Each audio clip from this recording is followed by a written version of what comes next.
कक्षा 10वीं के हमारे जितने भी बच्चे ये वीडियो देख रहे हैं, आपके लिए यहाँ पर बेहतरीन सा एक आईएमपी पेपर मैं बता रहा हूँ। ठीक है, ये सुबह आज जो पेपर है आपका उसके लिए ब्रह्मास्त्र साबित होगा। रियल के लफड़े में मत पड़ो, आईएमपी है, बिल्कुल इसी में से आपका फंसेगा, ये बात गारंटी के साथ लेता हूँ। चलिए शुरू करते हैं। पहला है आपका, किसी पूर्णांक क्यू के लिए प्रत्येक विषम पूर्णांक का जो रूप होगा वो होगा 2q + 1। द्विघात बहुपद में बहुपद की घात होगी, नाम क्या है द्विघात, तो घात 2 होगी। ठीक है, देखिए ऐसी कंडीशन रहेगी ना आपकी तो इसका कोई भी हल नहीं होता है। यदि आपकी a1/a2 is not equal to है b1/b2 तो ये आदित्य हल होगा और ये आपका अनंतान हल होगा। गारंटी के साथ कहता हूँ तीनों में से एक पोजीशन में जरूर आपको देखने को मिलेगा। ठीक है, यहाँ से ये 8 हो जाएगा, यहाँ पर 50 डिग्री आपको लिख देना और ये माध्यक का फॉर्मूला है। ठीक है भैया, यहाँ से आगे बढ़ेंगे। आप तो इंग्लिश के लिए भी अच्छे से तैयारी करना है, 4 मॉडल पेपर आप वो इसमें प्रोवाइड कराऊंगा। यदि px एक द्विघात बहुपद है तो px = 0 को वर्ग समीकरण कहते हैं। जब किसी अनुक्रम के पदों को किसी नियम के द्वारा लिखा जाता है तो इसे क्या कहते हैं, श्रेणी कहते हैं। सभी व्रत कैसे होते हैं, सभी व्रत होते हैं समरूप। नीचे खड़े रहकर ऊपर की ओर देखने के लिए दृष्टि रेखा को क्षैतिज रेखा से जितना ऊपर की ओर घुमाना पड़ता है वहां कोण उन्नयन कोण कहलाता है। थीटा कोण वाले त्रिज्यखंड का क्षेत्रफल का सूत्र क्या है, πr² θ/360। बेलन के आयतन का फॉर्मूला होता है πr²h। ठीक है, आप तो बढ़िया से कंप्लीट करो, मैं आपके साथ हूं। ठीक है, चलिए आगे बढ़ते हैं। आप तो बड़े ही ध्यान से समझिए। ठीक है, बिल्कुल मेरी जवाबदारी है आपको अच्छे अंक दिलाने की। ठीक है, यहां से आप देख सकते हैं, हो गया इतना। अब विविक्तकार शून्य हो तो देखिए, विविक्तकार जब शून्य होते हैं तो मूल कैसे होते हैं, मूल होते हैं वास्तविक और समान। ठीक है, मूल समान और कैसे होते हैं, वास्तविक होते हैं। समरूप त्रिभुज, समरूप त्रिभुज, ठीक है, समबाहु त्रिभुज हो जाएगा। x, 0 बिंदु की भुज, x, 0 बिंदु की भुज x है, क्योंकि भुज आगे वाले कहते हैं, कोटि पीछे वाले कहते हैं। देखिए कोटि पूछता तो 0 लिखते हैं। साइन 30 डिग्री, साइन 30 का मान हो जाएगा cos 60 degree. Sec theta, sec theta का जाएगा 1/कोस थीटा और 1 + tan स्क्वायर थीटा जाएगा सेक स्क्वायर थीटा। ठीक है भैया, यहां से देख लीजिए आप, बढ़िया से ले लिया स्क्रीनशॉट। चलिए आगे बढ़ते हैं और अगला देखते हैं। यहां से अपन अच्छे समझेंगे ना, हमारे इंग्लिश मीडियम वाले बच्चों के लिए है ये देख लीजिए, भर दिया है पहले से। आगे बढ़ते हैं। समीकरण ax² + bx + c = 0 में b² - 4ac को क्या कहते हैं, तो इसे कहते हैं अपन विविक्तकार। क्या कहते हैं, विविक्त।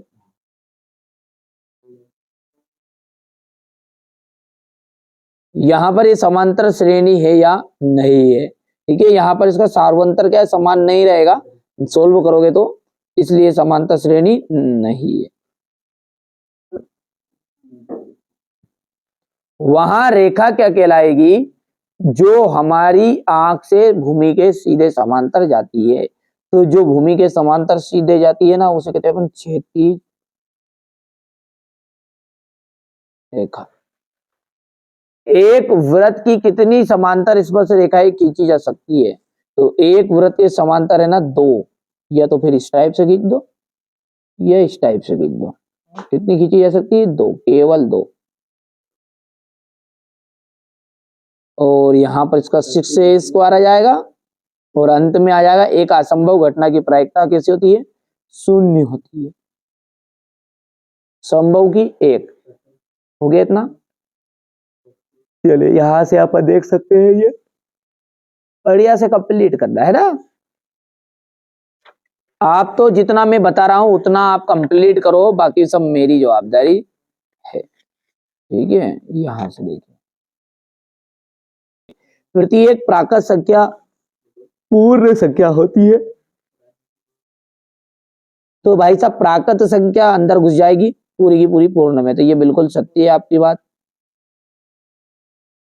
समांतर श्रेणी में के पद सदैव बढ़ते क्रम में, नहीं घटते क्रम में भी हो सकते हैं, जरूरी नहीं है। 9 7 5 3 2 ऐसे भी आ सकते हैं, तो ये बात आपकी असत्य रहेगी। समकोण त्रिभुज में कर्ण सबसे बड़ी भुजा है, समकोण त्रिभुज में कर्ण जो सबसे बड़ी भुजा है, तो बिल्कुल 4,0 और 0,3 के बीच की दूरी 5 इकाई है, ये आपका असत्य रहेगा। शंकु का आयतन पाई आर स्क्वायर एच होता है, ये बिल्कुल सत्य है। किसी घटना की प्रायिकता ऋणात्मक भी हो सकती है।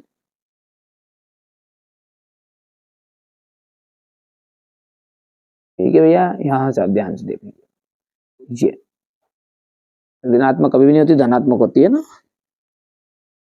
और क्वेश्चन नंबर 6 से आप ध्यान से देखो, 5005, ये सारे सवालों का सॉल्यूशन मैं अगले वीडियो में आपको प्रोवाइड कराऊंगा। पहले अपन है ना इनको अच्छे से पेपर को बता देता हूं मैं, फिर इनका अपन सॉल्यूशन देखेंगे 2 से 3 दिन के बाद में।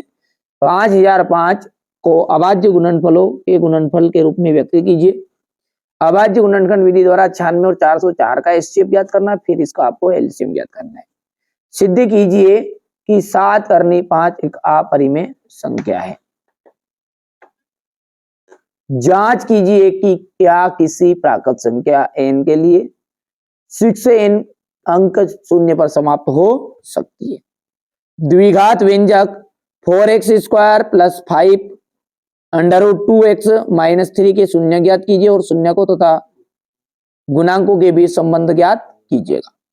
एक द्विघात बहुपद ज्ञात करना है आपको, जिसके शून्यकों का योग और गुणनफल क्रमशः इस तरह का रहेगा आपका। ठीक है, ये क्वेश्चन नंबर 9 है आपका, ये आपका 10 रहेगा। हो गया।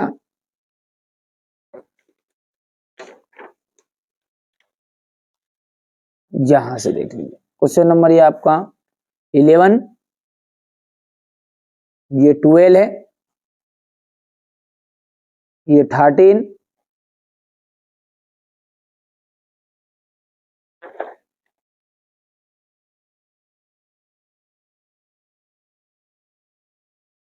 Question number 14। ठीक है भैया, इसके बाद में है आपका